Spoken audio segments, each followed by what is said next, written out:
আজ আগরতলা পৌর নিগমের কনফারেন্স হলে কেন্দ্রীয় সরকারের নকশা যে প্রকল্প সেই প্রকল্পের ইনোগ্রেশন প্রোগ্রামে আমাদের মধ্যে উপস্থিত আছেন honourable deputy speaker TLA Shri Ramprasad Pal মহাশয়, উপস্থিত আছেন অনারেবল মেয়র আগরতলা পৌর নিগম শ্রী দীপক মজুমদার মহাশয়, উপস্থিত ছিলেন শ্রীমতী মীনারানী সরকার অনারেবল এমএলএ, উপস্থিত আছেন doctor M K Stalin additional surveyor general of India, উপস্থিত আছেন doctor Shailesh Kumar Yadav IAS municipal corporation, উপস্থিত আছেন Shri Tamal Majumdar additional secretary revenue department government of Tripura, উপস্থিত আছেন Shri Subhash Chandra Saha director land record and settlement government of Tripura, উপস্থিত আছেন Shri Shantanu Dutta surveying officer Silchar wing survey of India.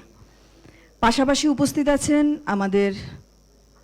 Agartala পৌর নিগমের MIC member, zonal chairman, councillors, উপস্থিত বিভিন্ন দপ্তরের আধিকারিক এবং আগরতলা পৌর নিগমের দায়িত্বপ্রাপ্ত আধিকারিকগণ, সকলকে অনেক অনেক শুভেচ্ছা অভিনন্দন জানাই রাজ্য সরকারকে অত্যাধুনিক পদ্ধতিতে এত সুন্দর একটি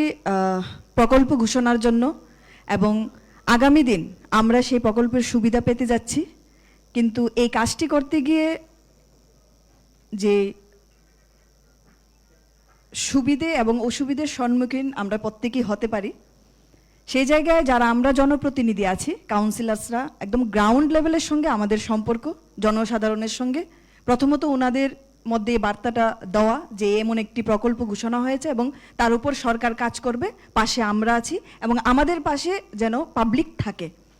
প্রত্যেকের মধ্যে এই বার্তাটা দেওয়া। এবং আমি এখানে অনেক কথা বলা হয়েছে,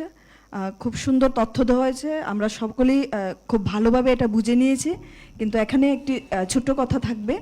যে এই প্রকল্প যখন ঘোষণা হয়েছে পাবলিক এর মধ্যে বার্তা দেওয়া হবে, পাবলিক জানতে পারবে, আমরা জানতে পেরেছি। যখন কোনো কাজ আমরা করতে যাই তখন দেখা যায় যে তার পজিটিভ নেগেটিভ দুটা দিকই থেকে যায়। তো এখন আমরা ল্যান্ড সার্ভে হবে, প্রত্যেককে আবার পর্চা দেওয়া হবে গভর্নমেন্টের তরফ থেকে, সবটাই ঠিক আছে, কিন্তু কোনো কাজ করতে গিয়ে 100% যে তাতে আমরা সাকসেস হব, 1% হোক বা 0% আমাদের কোথাও কোনো ভুল হবে না, সেটার কিন্তু গ্যারান্টি নেই।